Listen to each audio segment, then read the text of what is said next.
নমস্কাৰ, আটাইকে আমাৰ ইউটিউব চেনেল দ্ৰোণাচাৰ্যৰ মাজলৈ পুনৰ স্বাগতম জনাইছোঁ। আমি এটা চিৰিজ আৰম্ভ কৰিছিলোঁ যে প্ৰত্যেক দিনাই আমি এখনকৈ জিলাৰ বিষয়ে আলোচনা কৰিবলৈ চেষ্টা কৰিম। আজি আমি আলোচনা কৰিম গোলাঘাট জিলাৰ বিষয়ে। ইয়াৰ আগতে আমি যোৰহাট জিলাৰ বিষয়ে আলোচনা কৰিছিলোঁ। আজি গোলাঘাট জিলাত কি কি আছে, কিয় বিখ্যাত, এই বিষয়ে আজি আমি আলোচনা কৰিম। পোনপ্ৰথমে আপোনালোকে যদি চাই 1987 চনৰ 15 আগষ্টত গোলাঘাটক পূৰ্ণাংগ জিলা হিচাপে ঘোষণা কৰা হৈছিলে।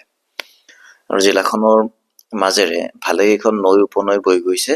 সেইখিনি এবাৰ চাই ল'ব। ব্ৰহ্মপুত্ৰ, কাকডঙা, ধনশিৰি, খিলাধাৰী, দৈয়াং, ডিফলু, নামবৰ, গেলাবিল, কলিয়ানী আৰু ৰেংমা। ইয়াৰে পৰা পৰীক্ষাত প্ৰশ্ন আহি যাব পাৰে যে কোনখন নৈ গোলাঘাট জিলাৰ মাজেৰে বৈ গৈছে বা বৈ যোৱা নাই। আৰু গোলাঘাটত প্ৰচুৰ পৰিমাণে ধান আৰু চাহপাত উৎপন্ন হয়। গোলাঘাটৰ চাহপাত বুলি এটা বিখ্যাত বাক্যই আছে। ইয়াৰ পাছত আমি গোলাঘাট জিলাত কি কি আছে সেই বিষয়ে আলোচনা কৰিম। পোনপ্ৰথমে শ্ৰী শ্ৰী আঠখেলীয়া নামঘৰ, মঠ মন্দিৰ, নামঘৰ, এইবিলাকৰ পৰা প্ৰশ্ন আহি থকা দেখা যায়। অসম চৰকাৰৰ যিবিলাক প্ৰশ্ন থাকে, আঠখেলীয়া নামঘৰ ক'ত আছে আহিব পাৰে, এয়া গোলাঘাটত আছে। আৰু আঠখেলীয়া নামঘৰ বৈষ্ণৱ ধৰ্মৰ উল্লেখযোগ্য ধৰ্মানুষ্ঠান।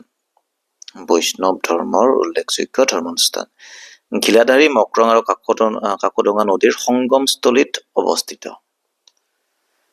এই তিনিটা নদী লগ হৈছে আৰু এইখিনি ঠাইতে আঠখেলীয়া নামঘৰ আছে। 1681 খ্ৰীষ্টাব্দত গদাধৰ সিংহই ৰাজসিংহাসন লাভ কৰাৰ পাছত 8টা পৰিয়ালক এই আশ্ৰম ভাগ চোৱা চিতাৰ দায়িত্ব অৰ্পণ কৰিছিল।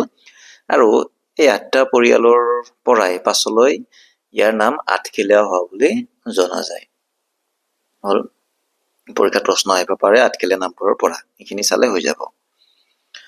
তাৰ পাছত নেগেৰেটিং শিৱ মন্দিৰ, এটা গুৰুত্বপূৰ্ণ অনুষ্ঠান, ঐতিহ্যমণ্ডিত নেগেৰেটিং শিৱ মন্দিৰ। খ্ৰীষ্টাব্দ 8ম-9ম শতিকাত পোনপ্ৰথমবাৰলৈ কছাৰী ৰজাই এই মন্দিৰটো প্ৰতিষ্ঠা কৰিছিল। যদিও বৰ্তমানৰ যিটো এই মন্দিৰ, পোনপ্ৰথমে কছাৰী ৰজাই ইয়াক প্ৰতিষ্ঠা কৰিছিলে, কিন্তু বৰ্তমানৰ যিটো মন্দিৰটো আমি দেখিবলৈ পাওঁ সেইটো ৰাজেশ্বৰ সিংহই পুনৰ নিৰ্মাণ কৰিছিল। আহোম ৰজা ৰাজেশ্বৰ সিংহই এইটো পুনৰ নিৰ্মাণ কৰিছিলে। তাৰ পাছত এইটোতো আছে জানো, গোলাঘাটৰ দেৰগাঁৱত আৰক্ষী প্ৰশিক্ষণ মহাবিদ্যালয় আছে। আমাৰ যি আছাম পুলিচত নিযুক্তি পায় তেওঁলোকক ইয়াতে ট্ৰেইনিং দিয়া হয়। দেৰগাঁৱত আছে এয়া আৰক্ষী প্ৰশিক্ষণ মহাবিদ্যালয় এখন মহাবিদ্যালয়। তাৰ পাছত এইটো এটা ইম্পৰ্টেণ্ট তথ্য, 1872 চনৰ 9 আগষ্টত গোলাঘাট মহকুমাৰ 1,81,364 হেক্টৰ বনভূমিক নামবৰ সংৰক্ষিত বনাঞ্চল হিচাপে ঘোষণা কৰা হৈছিলে। আৰু এইখন এছিয়া মহাদেশৰ সৰ্বপ্ৰথম সংৰক্ষিত বনাঞ্চল বুলিও জনা যায়।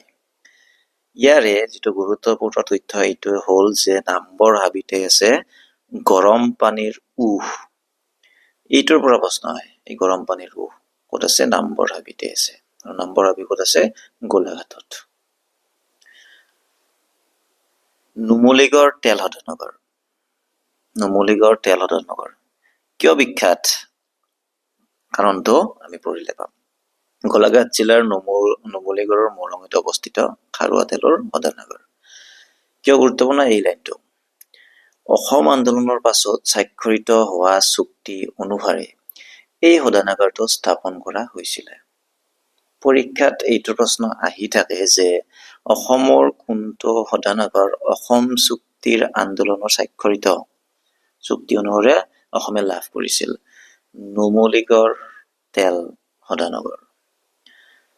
আৰু 1999 চনত 2,724 কোটি টকাত নুমলীগড়ত ভাৰতীয় প্ৰযুক্তিৰ আধাৰত শোধনাগাৰটো মুকলি কৰা হৈছিল। এইখিনি বাৰু ইমান ইম্পৰ্টেণ্ট নহয়, কিন্তু এইটো ইম্পৰ্টেণ্ট।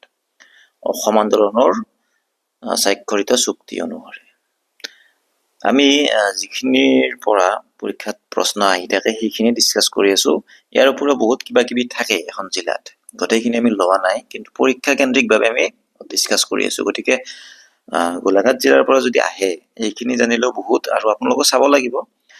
ইয়াৰ পাছত আমি নতুন এখন জিলাৰ বিষয়ে আলোচনা কৰিম, শিৱসাগৰ বা মৰিগাঁও জিলা। এনেকুৱা বিশেষকৈ আমি আপাৰ আছামৰখিনি পোনপ্ৰথমে চাই লৈছোঁ। তাৰপিছত আমি গোটেই অসমৰ যিমানকেইখন জিলা আছে গোটেই জিলাৰ বিষয়ে আপোনালোকক এনেদৰে ভিডিঅ' দিম, আৰু তাৰ পাছত আমি তাৰ সমান্তৰালকৈ ইংৰাজী ক্লাছসমূহ কৰিবলৈ আৰম্ভ কৰিম। আজিলৈ ধন্যবাদ জনাইছোঁ।